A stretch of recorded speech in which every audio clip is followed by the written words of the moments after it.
미국의 가장 중요한 우방국인 이스라엘이 이젠 가장 골치 아픈 국가로 전락을 했습니다. 이스라엘의 네타냐후 총리가 사법부 권한을 대폭 축소하려면서 이스라엘을 혼돈의 도가니로 몰고 있어서 그렇습니다. 요동치는 이스라엘 정세를 와이타임스가 취재해 봤습니다. 지금 시작합니다.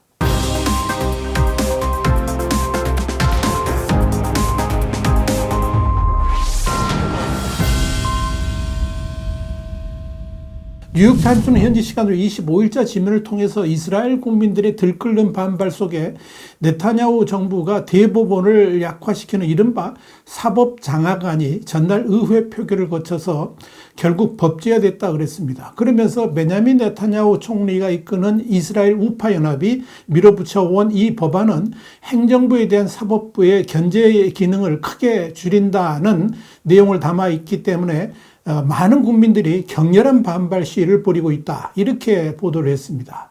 이로써 이스라엘 내의 강한 반발과 국제사회의 우려 속에 7개월 동안 이어진 사법정비 논란은 이스라엘 연정 내 강경론자들의 의도대로 마무리됐습니다만은 법안 통과 후에도 야당과 시민사회 그리고 전현직 국가 지도자와 군인들이 일제히 반대하고 있어서 이스라엘이 1948년 건국한 이래 최악의 분열로 치닫고 있다, 이런 평가가 나옵니다. 그런데 그동안의 이스라엘 역사상 전쟁 등의 경우를 제외하고 이렇게 국가가 마비될 정도로 혼란에 빠진 적이 없었다는 점에서 이 국가 신용도가 하락하고 또 안보 위험이 커지면서 총체적인 난국 상황으로 접어들 수도 있다, 이런 전망도 나옵니다. 타임스 오브 이스라엘 등에 따르면 이스라엘 크네세트, 그러니까 의회는 현지 시간 24일 오후에 집권 연정이 발의한 사법부에 관한 기본법 개정안에 대한 2차, 3차 독회를 열고 표결 끝에 법안을 가결 처리했습니다. 이번 법안은 집권 연정의 64석 전원 찬성으로 통과됐습니다. 집권 연정은 의회 전체 120석 중에서 과반을 차지합니다. 야당은 항의 차원에서 법안에 대한 최종 표결을 거부했다라고 현지 언론은 전했습니다. 이번 법안은 대법원이 총리를 포함한 행정부 강요의 임명 그리고 행정상 결정 등에 대해서 유효한 여부를 심사할 수 있도록 한 권한을 무력화하는 방안을 담고 있습니다. 사실상 사법부가 정부의 독재를 최종 견제할 수단이 사라진 셈입니다. 여기에 대해서 뉴욕타임스는 네타냐후 연정이 사법부 영향력을 억제하기 위한 광범위한 노력의 첫 단계를 완료했다라고 보도를 했습니다. 네타냐후 정부는 선출직이 아닌 판사들의 권한이 너무 커서 삼권 분립의 균형을 맞춰야 한다는 이유를 명분으로 내세우고 있습니다. 그러나 반대 측에서는 사법부를 무력화시켜서 정부에 종속시키는 사법 구테타이자 부패 혐의로 재판을 받고 있는 네타냐후 총리에 대한 방탄법이다, 이런 비판이 나왔습니다. 네타냐후 정부의 사법 권한 축소 시도는 이스라엘 국민들의 강력한 반발에 부딪혔습니다. 현지 매체인 타임스 오브 이스라엘은 시민들은 표결이 진행되기 전날이었던 23일부터 예루살렘, 텔아비브 같은 주요 도심에 나와서 이스라엘 국기를 들고 민주주의를 지키자 하면서 시위를 이어가고 있다 그랬습니다. 그러면서 표결을 전후해서 이스라엘 전국에서 거리 시위에 나선 국민만 최소 25만 명이며 이는 올 초에 네타냐후 연정의 사법 장악안이 발표된 지 29주째 이어진 시위다, 이렇게 전했습니다. 또한 이달 들어서는 전투기 조종사, 특전사, 드론 운용 인력 등 예비역 4천여 명이 네타냐후의 사법 장악 시도에 대해서 항의하면서 복무 거부를 선언했습니다. 일부 고위 장교들이 반발해서 전역을 준비한다는 외신 보도까지 나왔습니다.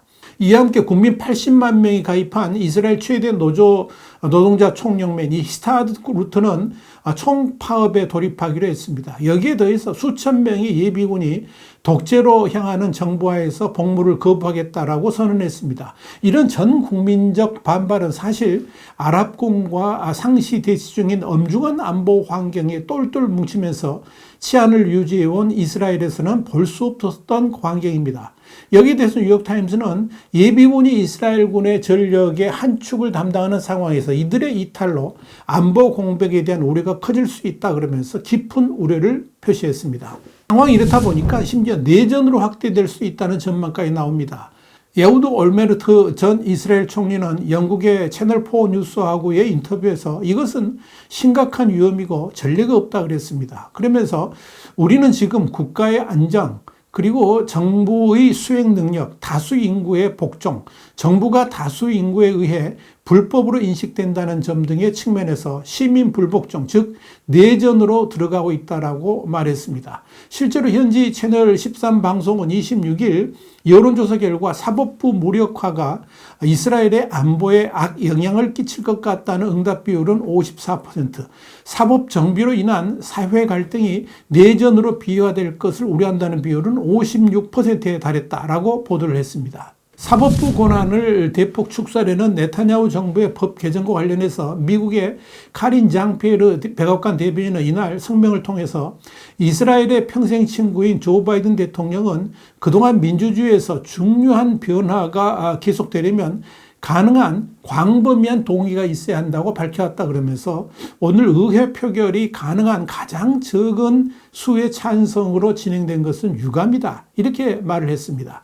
바이든 대통령은 전날 인터넷 매체 악시오스에 보낸 성명에서 현재의 사법개혁이 더 분열되고 있다 그러면서 이스라엘이 직면한 다양한 위험과 도전을 고려할 때 이 사안을 서둘러 처리하는 것은 맞지 않는다라고 지적한 바 있습니다.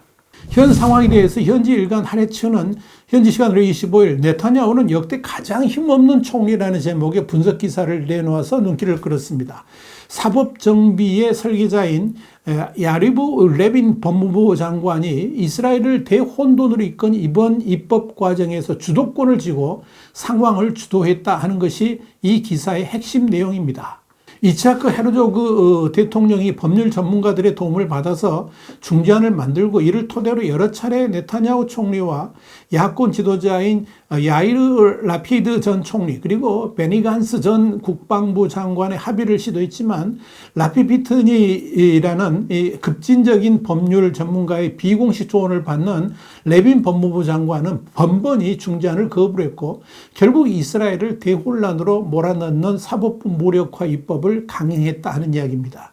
레빈 장관은 네타냐후 총리가 이끄는 리쿠드당 소속이지만 사법정비 법안에 대한 수정 요구가 있을 때마다 연정에서 발을 빼겠다 그러면서 벼랑 끝 전술을 펴왔습니다. 결국 연정을 이끌고 있는 네타냐후 총리도 레빈 장관의 코를 꿰가지고 끌려가고 있는 상황이다 하는 이야기입니다. 외견상 사법정비 정국을 주도한 것으로 보였던 네타냐후 총리가 심장박동 조율기 삽입 시술을 받고 36시간 동안이나 자리를 비웠음에도 입법이 진행되었다는 사실이 바로 이런 막후의 사정을 대변한다라고 신문은 설명했습니다. 결국 이스라엘 사법부는 행정부의 비합리적 결정을 통제할 권한을 잃었고 이것이 중동 내 유일한 민주주의 국가인 이스라엘의 분열과 정치 퇴보로 이어질 것이라는 우려와 비판이 잇따르고 있는 것입니다.